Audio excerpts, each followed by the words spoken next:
जब ताबड़तोड़ फैसले लेने वाला व्यक्ति और बात बात पर आक्रामक रुख अपनाने वाला व्यक्ति, अगर कोई देश में बड़ी घटना घट रही हो और उसके बाद अगर शांति अख्तियार करके बैठा है ना, तो मान के चलिए कि वो बहुत बड़ा कदम उठाने वाला है। और इस तरह की जो शांति होती है ना, वो जनरली तूफान के पहले की शांति होती है। क्या ऐसी घटनाएं हैं, ऐसी 2 देश में घटनाएं हैं, इन घटनाओं पर चर्चा करूंगा। उसके पहले हम ये देख लेते हैं कि वो शांति का वातावरण क्या है और कौन कौन से ऐसे हल्के लक्षण है। देखिए, तूफान आने के पहले शांति तो जरूर होती है, लेकिन उस शांति में भी कुछ ऐसी झंझनाहट, ऐसी भनक होती है ना, जो बता देती है कि ये तूफान आने के पहले की शांति है। ये शांति कोई साधारण शांति नहीं है।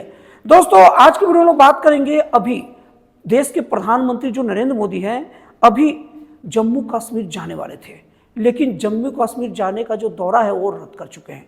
जनरली प्रधानमंत्री जी जम्मू कश्मीर जो जाने का दौरा है वो रद्द नहीं करते। और दूसरी तरफ अभी प्रधानमंत्री जी राष्ट्रपति से मिलने भी गए। जनरली राष्ट्रपति बाहर जाते हैं, ये भी बात कहा जा सकता है कि जनरली राष्ट्रपति विदेश से जब भारत आते हैं तो देश की परंपरा रही है कि और वो राष्ट्रपति को कुछ अब जो भी उनके अनुपस्थिति में जो भी काम धाम किए गए हैं, क्योंकि दोस्तों हमारे देश का हर काम राष्ट्रपति के नाम पर ही किया जाता है, तो जो भी उनका अनुपस्थिति में काम किया गया है वो सब की जानकारी प्रधानमंत्री राष्ट्रपति जी को देने जाते हैं। तो राष्ट्रपति से मिलने गए तो ये भी कहा जा सकता है, लेकिन इसके साथ बहुत सारी ऐसी घटनाएं भी हुई है ना, जो एक अलग इशारा करती है। अब वो घटनाएं क्या है कि अभी पूरे मंत्रिमंडल के सदस्य भी प्रधानमंत्री से मिल रहे हैं। जनरली ऐसा नहीं होता, हालांकि कोई भी मंत्रिमंडल का अधिकार है प्रधानमंत्री से मिलना, क्योंकि उनके कैबिनेट के सदस्य होते हैं, लेकिन एकाएक इतनी सारी घटनाएं। अब ये सब घटनाएं इस बात का इशारा कर रही है कि अभी देश में कुछ बड़ा कानूनी हेरफेर का बात है और कुछ बड़े कानून के बारे में ऐसी बात होगी कि पूरे देश में चर्चा का विषय बनेगा और पूरे देश में हलचल मचेगा। अब मैं तूफान आने के पहले की शांति में हल्का फुल्का जो सुबुगाहट है उसकी बात कर रहा था। अब मैं वो 2 कारण की बात करता हूं जो ये तूफान आने का कारण बनेगा। और आप वीडियो को देखते रहिए, वीडियो को जब आप देखते रहिएगा तो आप समझ भी जाइएगा कि मैं किस परिप्रेक्ष्य में बात कर रहा हूं। सबसे पहले तो अभी आप लोग जान ही रहे होंगे कि तमिलनाडु के जो मुख्यमंत्री MK स्टालिन हैं और वहाँ के राज्यपाल RN रवि, इनके बीच में बिल को संशोधन को लेकर एक हस्ताक्षर को अनुमति देने को लेकर विवाद चल रहा था और ये विवाद गया सुप्रीम कोर्ट में। और सुप्रीम कोर्ट ने क्या कहा कि राज्यपाल 1 महीने के अंदर फैसला देंगे, क्योंकि राज्यपाल जल्दी अनुमति नहीं दे रहे थे।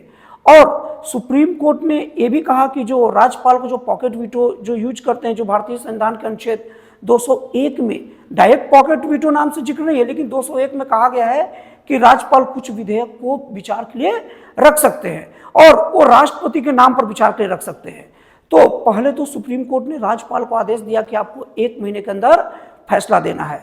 और उसके बाद यहां तक होता तो बात समझ में आता है, भारतीय संविधान के इतिहास में पहली ऐसी घटना घटी जब सुप्रीम कोर्ट ने राष्ट्रपति महोदया को भी ये बात कह दिया कि 3 महीने के अंदर राष्ट्रपति को भी यहाँ पर 201 के मतलब अनुसार 3 महीने से ज़्यादा कोई विधेयक रोक के नहीं रख सकते। ये भारतीय इतिहास की पहली ऐसी घटना है जब सुप्रीम कोर्ट ने राष्ट्रपति को आदेश दिया, जबकि भारतीय संविधान के अनुच्छेद 143 में स्पष्ट वर्णन है कि राष्ट्रपति जब चाहे तब सुप्रीम कोर्ट से राय मांग सकता है और सुप्रीम कोर्ट राय तभी देगा जब वो राष्ट्रपति मांगेगा, और सुप्रीम कोर्ट का दिया गया राय मानने के लिए राष्ट्रपति बाध्य नहीं है। और सुप्रीम कोर्ट क्लियर पूरी तरीके से राष्ट्रपति और राज्यपाल को कोई भी कानूनी अधिकार या कोर्ट कचहरी के मामले से मुक्त रखा, मतलब कोर्ट राष्ट्रपति को कोई भी राष्ट्रपति पर फैसला जारी नहीं कर सकता। तो इस तरीके से जो सुप्रीम कोर्ट है एक नया संविधान संशोधन करने का कोशिश कर रहा है, और वो तो संविधान अब बोल के संशोधन करेगा नहीं, सीधे अब नया फैसला दे दिया तो संविधान बनेगा। लेकिन संविधान संशोधन का अधिकार तो भारतीय संविधान ने संसद को दिया है। इसमें तो बस सिर्फ सुप्रीम कोर्ट को तो बस सिर्फ ये देख रेख करना है कि कानून सम्मत है कि नहीं। तो इसको लेकर बहुत ज्यादा चांस है कि मंत्रिमंडल में कुछ बातें चलेंगी। मंत्रिमंडल सुप्रीम कोर्ट पर नकेल लगाने की कोशिश करेगा और सुप्रीम कोर्ट और पूरी कोर्ट कचहरी का जो कार्यपालिका में अवांछित हस्तक्षेप है, क्योंकि भारतीय संविधान के अनुसार कार्यपालिका, न्यायपालिका और विधायिका तीनों को कार्य बटे हैं, कोई भी एक दूसरे के काम में हस्तक्षेप नहीं कर सकता।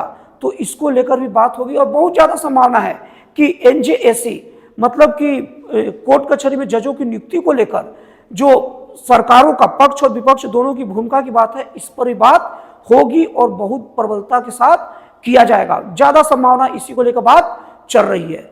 और दूसरी बात, एक ऐसा बहुत चर्चित मुद्दा है कि जो अभी सभी के पास में, क्योंकि अभी जो मैंने कोर्ट के बारे में बताया वो कम लोग ध्यान दिए होंगे, लेकिन ये जो मैटर वो सब जानते हैं, वो मैटर है पश्चिम बंगाल का मुद्दा।